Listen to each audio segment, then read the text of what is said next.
¿Qué tal? Buenas tardes. Estamos ya en los últimos capítulos de Sociología desde el Arca.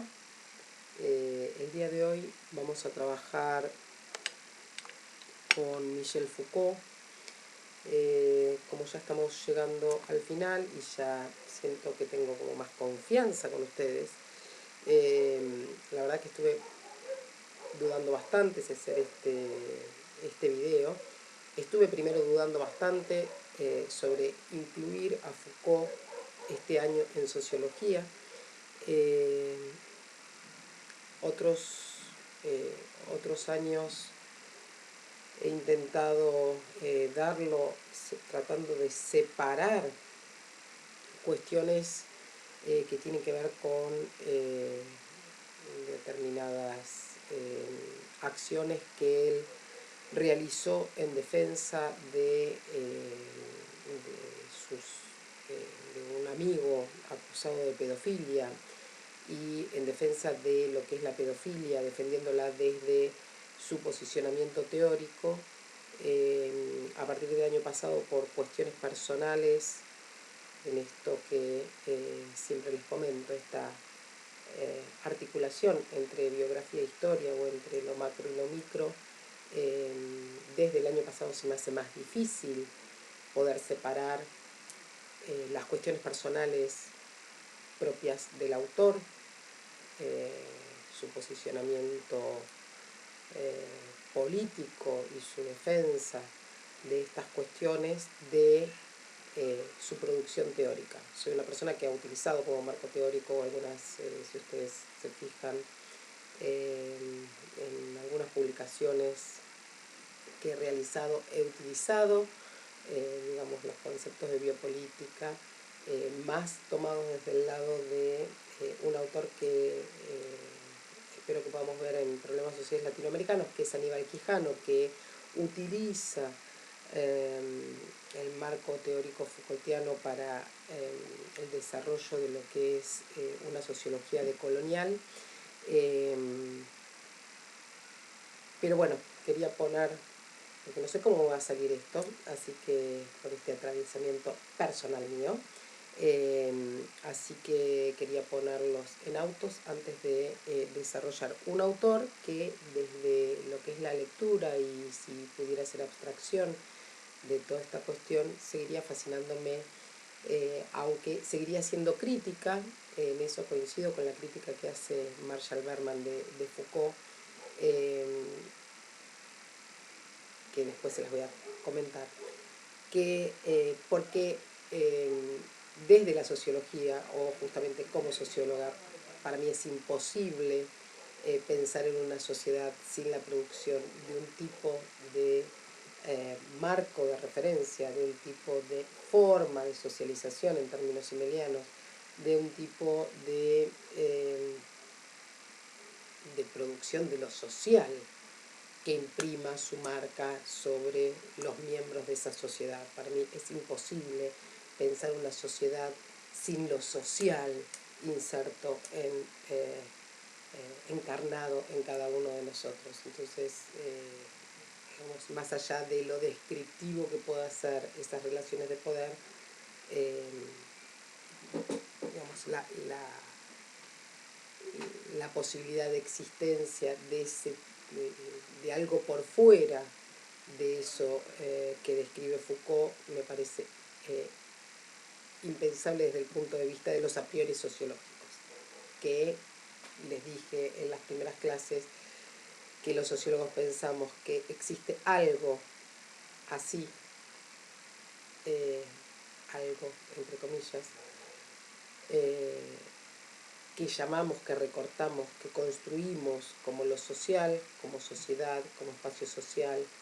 etc. Y como segunda cuestión de nuestra doxa, que no discutimos, salvo cuando nos metemos con cuestiones epistemológicas, que eso que denominamos lo social o espacio social y lo que consideramos que está incluido dentro de esa construcción de objeto que hacemos, puede ser estudiado, analizado y podemos digamos, analizar las tendencias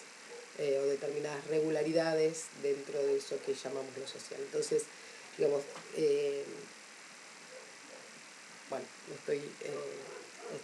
como entrando demasiado en Foucault sin haberles dado Foucault. Bien, como con todos los autores, yo les dejé una parte, un video de Canal Encuentro que ustedes van a encontrar en la página,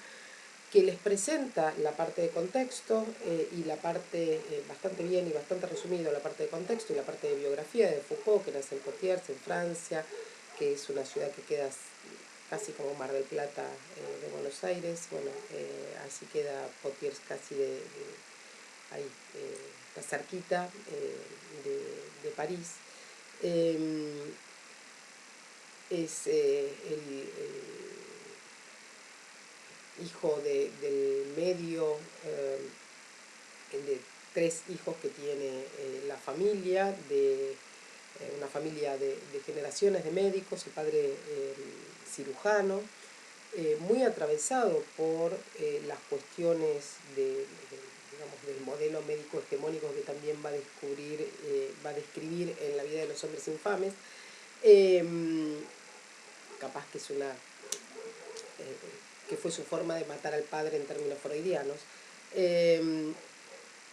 Y también atravesado por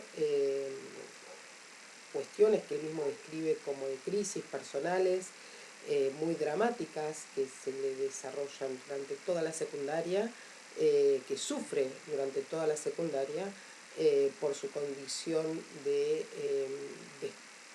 descubrirse o, digamos, de manifestar o intentar manifestar su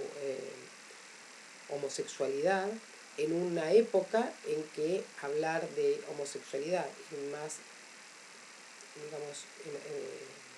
en determinadas familias normalizadas o con este discurso médico tan marcado y atravesado por lo biológico, era muy difícil de hablar de homosexualidad, pero además, bueno, con todos los problemas que esto llevaba en los colegios, bueno, en el colegio secundario, en lo que no se llama de la misma manera, pero bueno, en lo que sería el atravesar toda la adolescencia en una institución escolar,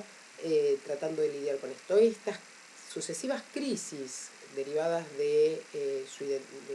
cómo manejaba él y cómo manejaba el entorno su propia identidad sexual, lo llevan a tener que acudir a tratamientos psiquiátricos, a tratamientos psicológicos, psicoanalíticos, y también también la familia lo ha internado en determinadas oportunidades. Bueno, esto, digamos, es parte de esa interrelación que intentamos hacer entre biografía, producción teórica del autor y ahora vamos a el contexto. El contexto es similar al contexto que describimos para Bourdieu, atravesado por lecturas similares a las de Bourdieu, pero sí, hablando de ese socioanálisis que hay que hacer de los autores y de nosotros mismos, digamos, está en una posición social, es decir, que incorpora ese mundo social de Francia en una familia de profesionales, no de clase obrera, ¿sí? Con otras posibilidades dentro de lo que es la inserción en, digamos, en el mundo profesional y en el mundo académico. Por lo menos desde el punto de vista de clase, aunque no desde el punto de vista de la identidad. Entonces sería, bueno, otra de las cuestiones que tenemos que ver en las formas en que nos atraviesan las diferentes relaciones o estas sobredeterminaciones de las cuales nos habla Bourdieu. Bien, les decía, el contexto es similar, es un contexto de crisis, o sea, los biógrafos o los comentaristas sobre Foucault dicen que el propio Foucault ve o digamos, vive lo que es la invasión de París y la invasión de Francia por las tropas francesas cuando tiene creo que 13, 14 años. Por lo tanto, digamos, están atravesados, como toda la sociología europea, de posguerra o de quienes participan de la guerra o de quienes han participado o intervenido en la guerra o la han sufrido. Es una sociología crítica, es una teoría social crítica, que luego de, justamente, como habíamos comentado antes, del análisis de lo que son los campos de concentración, de lo que son las bombas, las bombas nucleares de Hiroshima y Nagasaki, ponen en crisis todo el pensamiento de la modernidad, esta idea que viene desde Kant, de la mayoría de edad, que se llama esa mayoría de edad kantiana, de ese hombre que se autoabastece, que accede a cada vez a mayores grados de libertad, esto que vamos a discutir en la unidad 4 para quienes tengan la promoción o accedan a la promoción, y para quienes estén interesados en seguir, digamos, este tipo de lecturas. Bueno, este sujeto moderno que se transforma en fundamento de la modernidad, digamos, en fundamento de todo lo que se puede manifestar, digamos, sujeto viene de fundamento, de basamento, de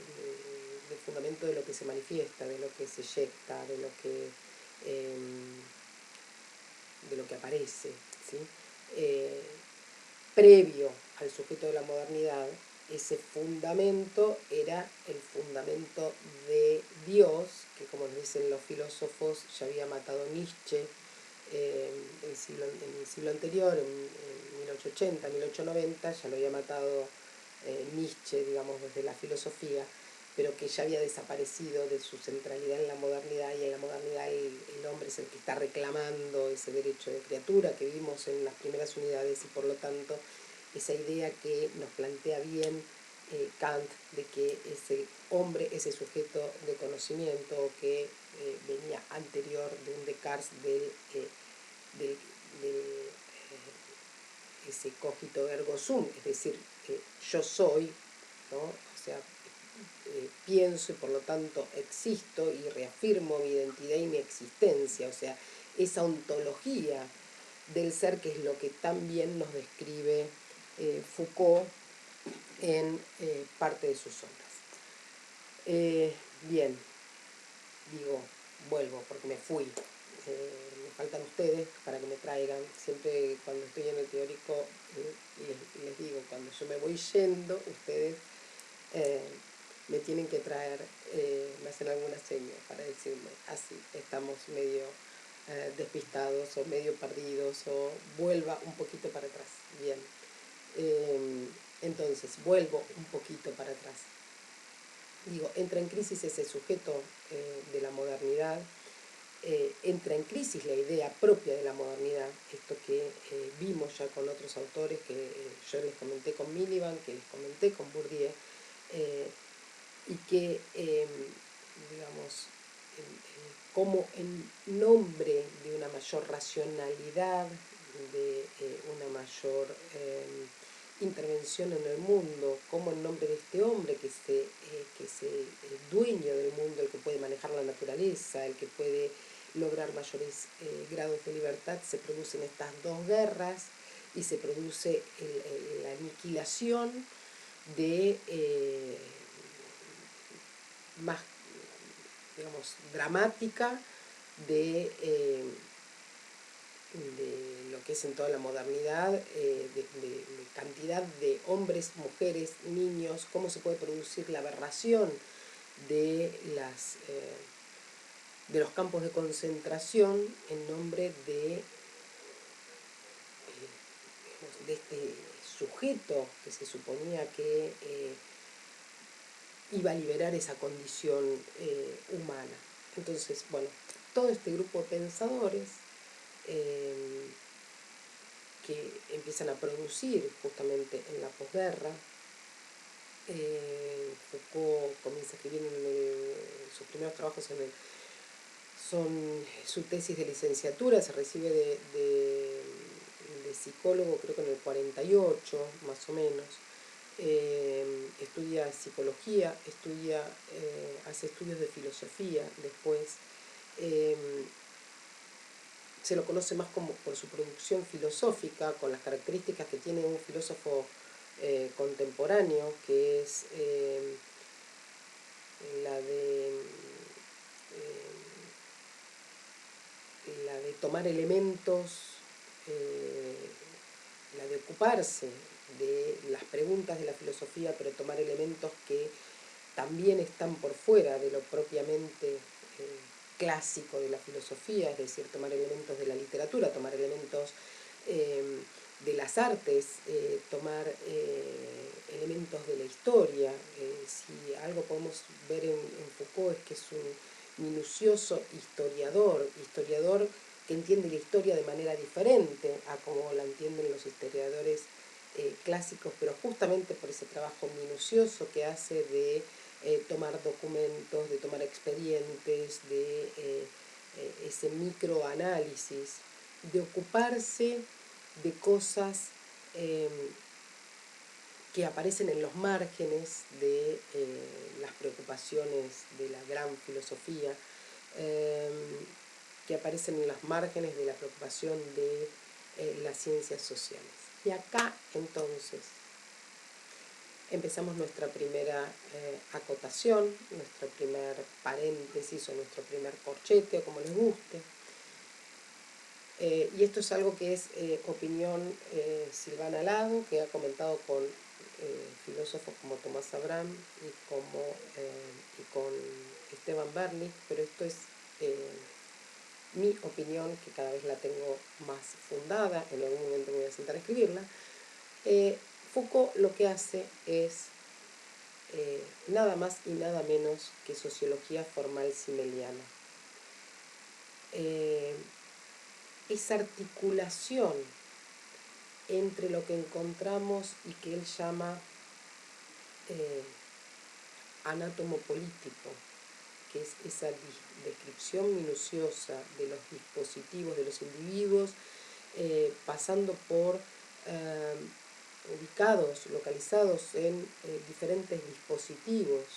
que están en esas instituciones que él llama en conjunto red institucional de secuestro, es decir, el análisis de lo anátomo político.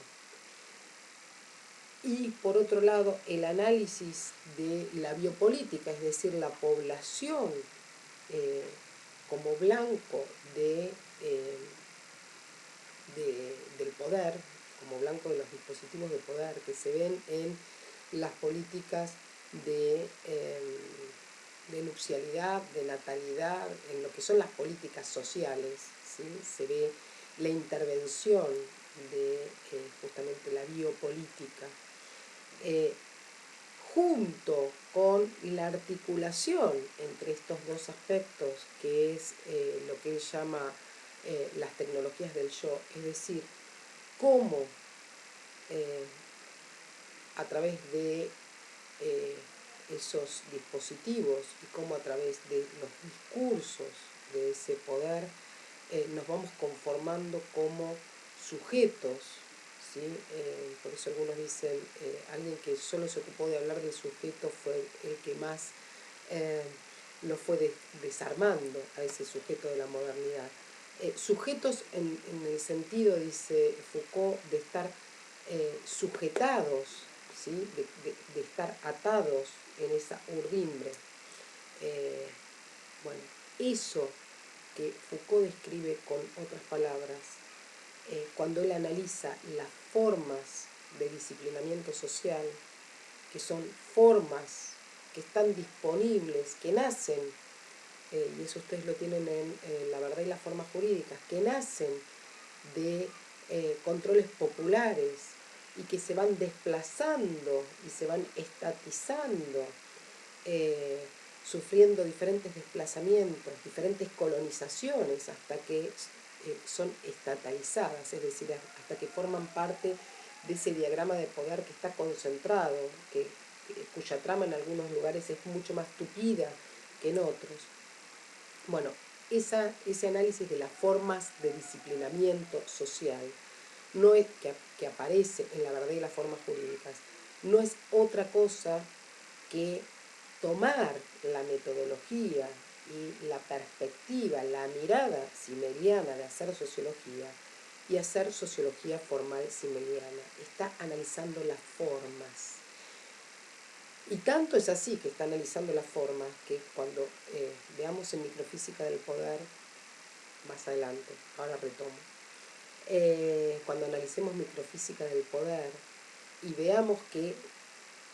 es un autor que se la pasa analizando el poder, pero que no nos da una definición de poder en toda la obra, sino que la tenemos que ir rastreando. Pero que cuando la rastreamos podemos encontrar que tiene la misma definición de poder que un Weber, es decir, que el poder es la probabilidad de imponer la propia voluntad aún en contra de toda resistencia, es decir, que lo que encontramos es esa voluntad de poder de la cual él habla, ese ejercicio que se da en la relación, que se da en acto, que se da en ejercicio, y la posibilidad de la resistencia, ¿sí?, que es de lo que él nos va a hablar. Y cómo, teniendo esa misma definición o esa misma perspectiva o ese mismo análisis del poder, así como el mismo análisis casi de la realidad, y por eso retoma tanto a Kant, aunque después vamos a hablar cómo analiza la dialéctica a partir de Marx y de Nietzsche, digamos, cómo teniendo esa misma perspectiva, lo analiza de manera totalmente diferente. Y lo analiza de manera totalmente diferente porque no está haciendo una sociología de tipo comprensiva que pretende interpretar el sentido subjetivo, la intención, la motivación, sino todo lo contrario. Está haciendo una sociología formal simeliana, donde lo que le importa es la forma independientemente de cualquier otro contenido que se porta, contenido psicológico, de voluntad, de intención, si la hubiere, dice Foucault en una de las precauciones, después lo vamos a ver, independientemente de toda motivación, si la hubiere, lo que le interesa es la forma, independientemente de ese contenido, que portamos, contenido psicológico que portamos en esas formas de socialización, ¿sí?, que lo llevamos con nosotros en esas formas de socialización. Bien, luego de esta breve introducción, yo les subí un apunte teórico. Ese apunte teórico es un apunte que les puse en las citas, fue una lectura que estuvimos haciendo con otra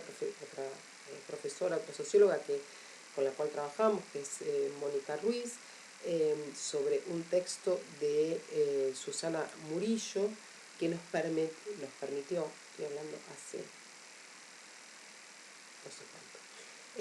nos permitió sistematizar un orden como para traer Foucault a las clases de sociología para dar en la universidad. Y por lo tanto, bueno, les he subido ese apunte con otros agregados y con otras reflexiones personales y otros comentarios que fueron surgiendo de dar clase y de otras lecturas posteriores. Bien, entonces en ese apunte, bueno, lo primero es por qué interesa Foucault, por qué nos interesa Foucault, se pregunta esta Susana Murillo,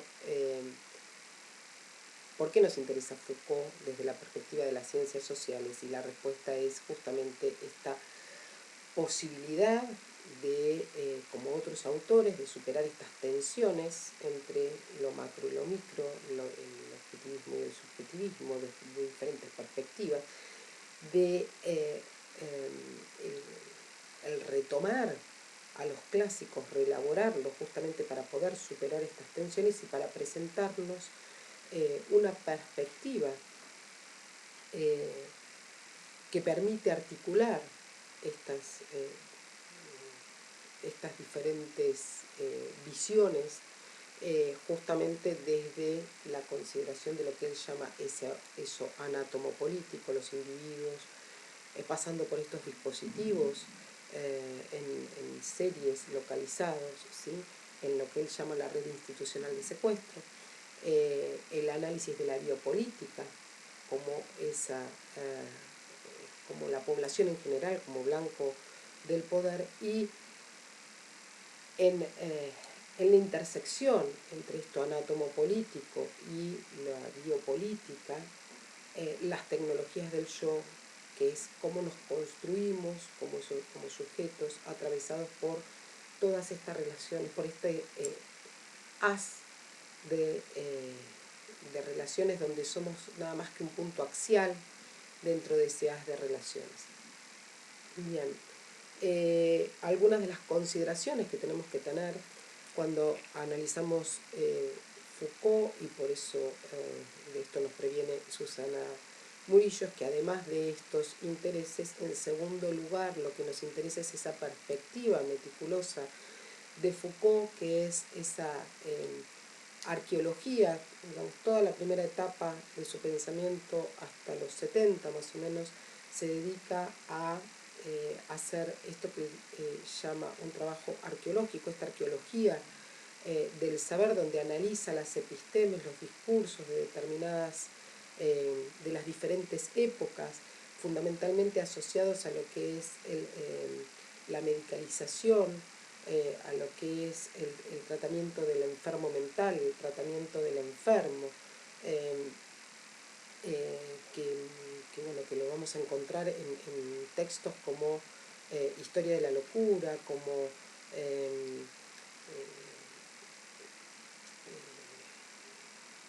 La vida de los hombres infames,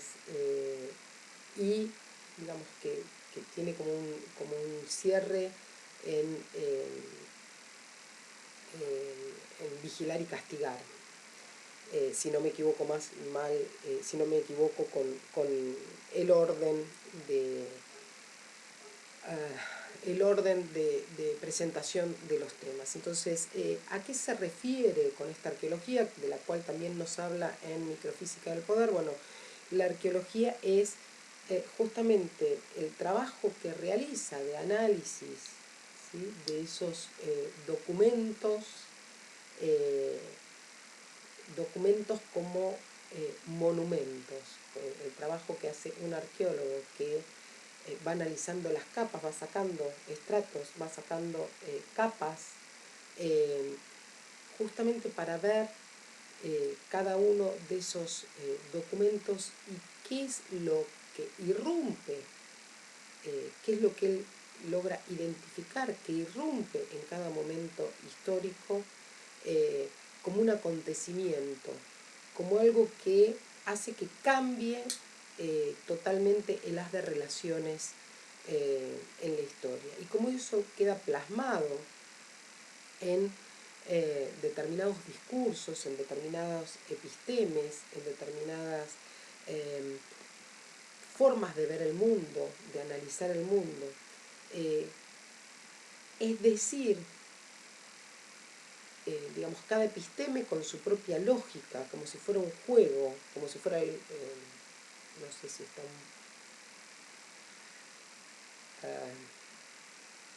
digamos, no sé si es del todo correcta la comparación, pero digamos, casi como los campos en Bourdieu, es decir, que son con lógicas propias, con perspectivas propias, con definiciones propias, con un lenguaje propio, con una producción propia, que se produce en determinado momento. Hay un video que se los recomiendo, que es de un filósofo, Darío Stein, no me pidan que pronuncie ese apellido, no sé cómo se pronuncia, que está en, bueno, lo encuentran en YouTube,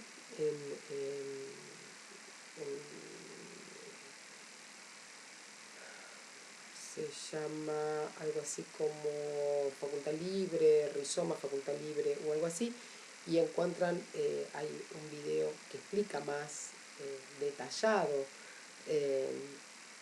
estas, desde una perspectiva más filosófica, el pensamiento de Foucault, y bueno, explica mejor que lo que puedo explicarle yo en este video, este concepto de episteme en Foucault. Bien, entonces les decía, la arqueología, que digamos, tomar esos documentos como monumentos, como restos arqueológicos que se pueden analizar, para ver cómo fueron funcionando, qué efectos produjeron en determinado momento, determinados enunciados, determinadas verdades, determinados discursos de saber. Por eso dice, bueno, en cada documento lo que va a buscar es un conjunto de enunciados. Ese conjunto de enunciados van a relatar algo, nos cuentan algo, nos dicen algo, pero sobre lo que más nos dicen es sobre la sociedad, ¿no? Sobre lo social en ese momento determinado. ¿Por qué aparecen determinados discursos? ¿Por qué aparecen determinados enunciados en un momento y no en otro? ¿Sí? ¿Qué formas de ver el mundo, qué perspectivas, qué cosmovisiones, qué formas de hablar encuentra en esos documentos? Eso es lo que le interesa rescatar de los documentos tratados como monumentos, ¿no? Las formas de ver y de hablar de una época, y poder hacer a partir de eso una genealogía de los dispositivos. Y acá, en el concepto de genealogía, que es interesante y que también lo retoma cuando lo vamos a retomar ahora cuando nos metamos directamente a analizar microfísica del poder, en ese concepto de analogía, de genealogía, perdón, que lo toma, digamos, de Nietzsche, lo que interesa no es la perspectiva de la historia con un origen determinado, esto que Nietzsche llama, no sé cómo se pronuncia en alemán, pero es que Nietzsche discute como Ursprung, o Ursprung. Lo que interesa no es el origen, como si existiera tal origen, casi como esta definición de la historia que viene de lo bíblico, sino que lo que interesa es la procedencia, el linaje, las relaciones familiares, de dónde venimos. Eso es lo que interesa, y para eso, para hacer esa ontología del ser, esa historia ontológica del ser, es que Foucault, que está muy interesado en la historia, pero no en la historia pensada en términos de una linealidad y de progreso y de acumulación progresiva de acontecimientos, sino en una historia que se puede analizar como cuando uno hace un análisis genealógico, en donde a partir de ese análisis descubre, para poner un ejemplo accesible, lo no dicho de la familia, las presencias y las ausencias, los que quedaron en los márgenes, los excluidos, los invisibilizados. Cuando se hace un buen trabajo genealógico, uno va descubriendo toda esa trama cómo se invierten en determinado momento los sucesos, cómo se invierten en determinado momento las relaciones. Por eso el análisis genealógico intenta dar cuenta no de esa historia lineal, acumulativa, progresiva, que es la del discurso hegemónico de la historia, sino de la procedencia, no del origen, sino de la procedencia, de la herencia, ¿sí? De lo que traemos con nosotros de las relaciones pasadas, y de la emergencia, del acontecimiento como emergencia, como lo que irrumpe en esos estratos. Hasta en eso es similar a la descripción de la sociología formal simeliana, que toma, que toma esta idea de la geología, ¿no? Bueno, cómo en determinado momento esos estratos, ¿sí? como que se producen desplazamientos, y al producirse esos desplazamientos, imagínense como un movimiento telúrico, como un terremoto, hace que aparezcan otras, que se inviertan las relaciones y que aparezcan otros haces de relaciones. Siempre cuando los tengo ahí adelante, les digo que que la imagen que uno puede utilizar para comprender esto, además de la del movimiento telúrico, de cómo aparecen cosas que estaban ocultas, que estaban tapadas en esos estratos. Otra imagen